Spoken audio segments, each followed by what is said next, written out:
कीजिएगा। फलाहार करो, उसमें भी नमक का सेवन मत करो। प्रदोष व्रत में नमक का सेवन वर्जित होता है। कारण, क्या कारण होता है? उसका एक कारण माना गया नमक की वर्जितता। जिस समय पर एक नगर में एक ब्राह्मणी रहती थी, बहुत भाव से सुनिएगा, प्रदोष व्रत, नमक को त्यागने का भाव। प्रदोष व्रत की किताब में भी मिल जाएगा आपको, आप पढ़ेंगे तो सुना होगा आपने। एक ब्राह्मणी रहती थी एक नगर में, उसका पति नहीं था। छोटा सा बालक एक साथ में रहता, छोटा सा बालक। अब ब्राह्मण के घर की धर्म पत्नी है। ब्राह्मण कर्मकांड करने वाला, पूजन करने वाला, पाठ करने वाला, अनुष्ठान करने वाला, पूजन करने वाला, मंत्र जाप करने वाला, भगवत भक्ति में डूबने वाला। ब्राह्मण तो चले गया, ब्राह्मणी बच्चे के साथ रह रही। क्या करे वो? अकेली निवास कर रही है, अकेली रह रही है। और ब्राह्मणी बच्चे के साथ भ्रमण करती रहती, घूमती, कहीं कहीं दर दर जाकर कुछ भिक्षा को मांग कर लेकर आ जाती। और भिक्षा लाने के बाद में उस भिक्षा को जब लेकर आती तो अपने बच्चे को भी खिलाती और स्वयं भी उसका पान करती। एक दिन ब्राह्मणी भ्रमण करते करते प्रदोष काल के समय पर शिव मंदिर में प्रवेश करी। प्रदोष काल के समय पर, और शंकर मंदिर में जब प्रवेश करा, प्रदोष काल किसको कहते हैं? सूर्य अस्त हो रहा हो, रात्रि प्रवेश कर रही हो, दोनों का जब मिलन हो रहा हो वो प्रदोष काल कहलाता है। दोनों का जब मिलन हो रहा,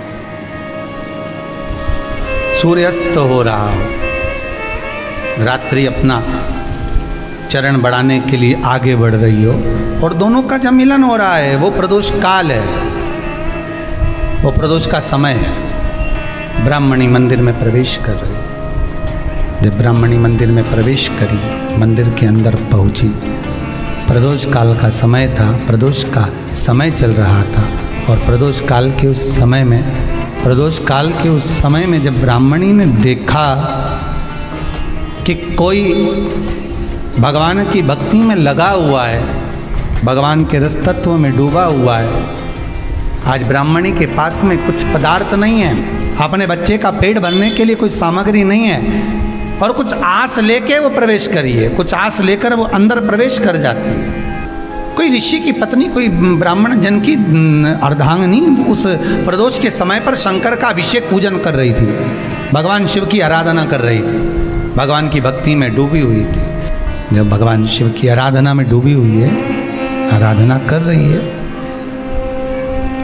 ये कुछ पाने के लिए चली गई, ये कुछ पाने के लिए गई, और इसके मन में आया कि मैं कुछ, मुझे भोजन का कोई पदार्थ मिल जावे, मुझे कुछ भोजन मिल जावे, और जब मुझे भोजन मिल जाएगा तब मैं जो पाऊंगी अपने बच्चे को भी पाऊंगी। पर जिस मंदिर में वो प्रवेश करी थी, जहाँ पर नारी पूजन कर रही थी शंकर की प्रदोष काल में, वहाँ पर पड़ी हुई कुछ वस्तु को इस ब्राह्मणी ने मांग लिया। मेरे बालक को बहुत भूख लगी है, मेरा बच्चा बड़ा भूखा है, इसके भोजन के लिए थोड़ी सी सामग्री दे दीजिए, इसके भोजन के लिए थोड़ा सा कुछ रस तत्व दे दीजिए। उसने उठाया थोड़ा सा पदार्थ, कुछ जो उसके पास में था वो दिया। जब दिया तो देने के बाद जब उसे प्राप्त हुआ, और होने के बाद में जब वो मिल गया उसको, तो उसने उस समय पर उस पदार्थ को जैसे ही मुख में लिया, लेते ही कहा इसमें तो स्वाद नहीं है, इसमें स्वाद नहीं है। उस ब्राह्मणी ने बड़ा सुंदर एक संवाद कहा। घर का जो बड़ा होता है ना, घर का जो बड़े होता है, घर का बुजुर्ग जो होता है, घर का जो प्रथम स्थल प्राप्त करने वाला, मेन कुर्सी पर, अच्छी जगह पर जो बैठने वाला होता है ना, ब्राह्मणी कहती है वो कभी किसी वस्तु में ऐब नहीं देखता, मिनक नहीं निकालता। समाज के अन्नकूट होते हैं, समाज के जब अन्नकूट होते हैं महाराज, समाज के जब अन्नकूट होते हैं, बड़े बड़ी समाजों में जब कार्तिक महीने में अन्नकूट महोत्सव होते हैं, बहुत सारा प्रसाद बनता है। जो बुजुर्ग होते हैं ना, बड़े समझदार लोग होते हैं ना, तो अन्नकूट की जब प्रसाद खाने बैठते हैं ना, उसमें नमक नहीं भी होता ना, तो नहीं बोलते कि इसमें नमक नहीं है। पर जो हमने डोनेशन दिया है, जब तुम आए थे समाज वाले, तो हमने 1000 का लिफाफा दिया, 500 का लिफाफा दिया, 2000 का लिफाफा दिया, और भोजन ऐसा बनवाया। एक व्यक्ति वो जो खाकर चुपचाप चले गया, और एक व्यक्ति वो जिसने प्रसाद पर उंगली उठाई।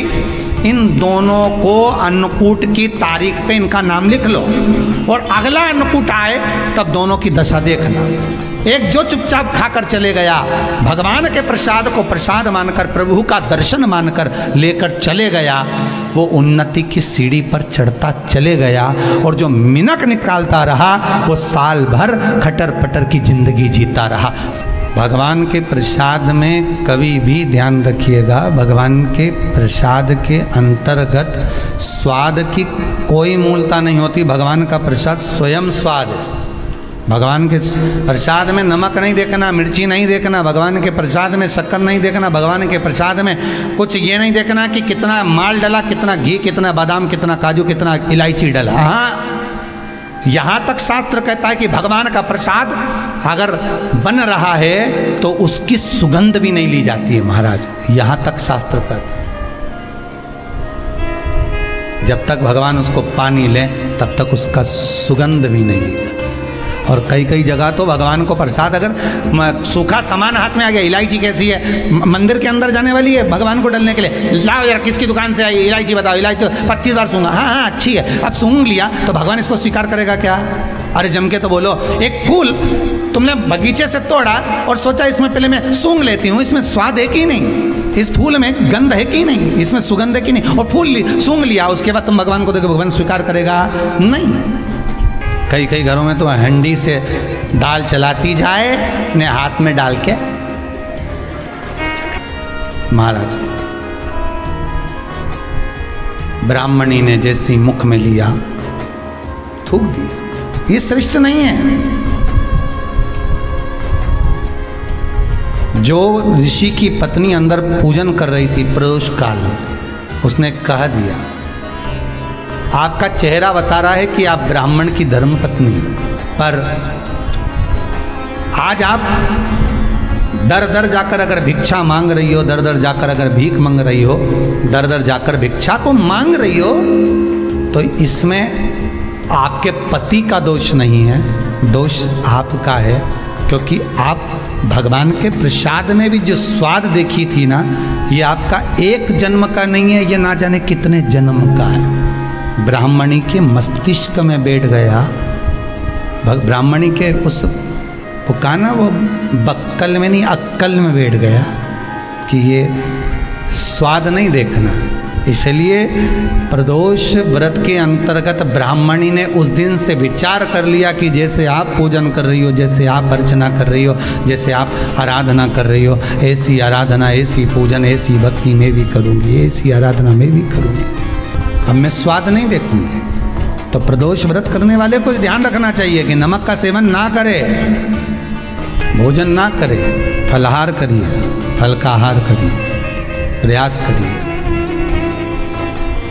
और यदि आपने व्रत का ले लिया भोजन का कि हम तो एक टाइम फलाहार करेंगे, एक टाइम भोजन करेंगे, ऐसा भी कई लोग प्रदोष ले लेते हैं, तो वो बात आपकी है, आप तक रखो, ठीक है, अपने मन तक। ठीक है, बाबा आपकी मनोकामना पूर्ण करे, वो भी भाव रखे। अरे भगवान को धन्यवाद दो कभी कभी कि तूने अच्छे घर में पैदा किया, अच्छा परिवार दिया, अच्छा पति दिया, अच्छी पत्नी दी, अच्छे बच्चे दिए, अच्छा कुटुंब दिया, घर दिया, दुकान दी, जमीन जायदाद दी, शरीर अच्छा दिया, हाथ पैर आँख नाक मुंह सब बढ़िया दिया, एक के भी निपटा के नहीं भेजा तूने। मान लो एक आध निपटा के भेज देता तो क्या झगड़ा करने ऊपर जाते? एक ही कान देता और एक गायब कर देता तो यहाँ से चिपका देता, तो क्या कर लेते? हाथ एक देता और एक गायब कर देता तो क्या झगड़ा करने जाते ऊपर? कि मुझे ऐसा शरीर दिया, नहीं, भगवान को धन्यवाद देना कि मुझे अच्छे घर में पैदा करा, कटोरा लेके वहाँ चौराहे पे नहीं बिठाया, तूने अच्छा घर दिया, 2 समय की रोटी दे रहा है, खूब जोरदार शरीर दिया, भजन करने का मुहूर्त दिया, और बचा कुचा था तो ये सियोर वाला महाराज दे दिया कथा सुनाने वाला। शाम के समय पर प्रदोष काल में बेलपत्री के पेड़ के नीचे, चाहे शंकर के मंदिर के दरवाजे पर या शिव मंदिर में, अगर आप प्रदोष के दिन दिया लगाते हो, सोमवार के दिन दिया लगाते हो, तो ऐसा कोई व्यक्ति नहीं जिसको मेरे देवाधिदेव महादेव मेरा विश्वनाथ भंडार नहीं भरता हो, खाली नहीं छोड़ेगा, दे देगा, भंडार भर देगा, कमी तो नहीं रख सकता, ये पक्का। पर तुम करना ही नहीं चाह, 2-4 सोमवार करो और उसके बाद के तो महाराज जी हमने तो करा था, हमको तो मिला ही नहीं, 2-1 प्रदोष करा तुमने, अरे 1 साल करो, सारे दर भी तो अपन ठोकर खा कर आए, इतना साल निकाला अपन ने, और 6 महीना 3 महीना 4 महीना भगवान से निवेदन तो करो, दिल से कहो तो सरी, नी भंडार भरे तो बात दूसरी, एक बार बोलो।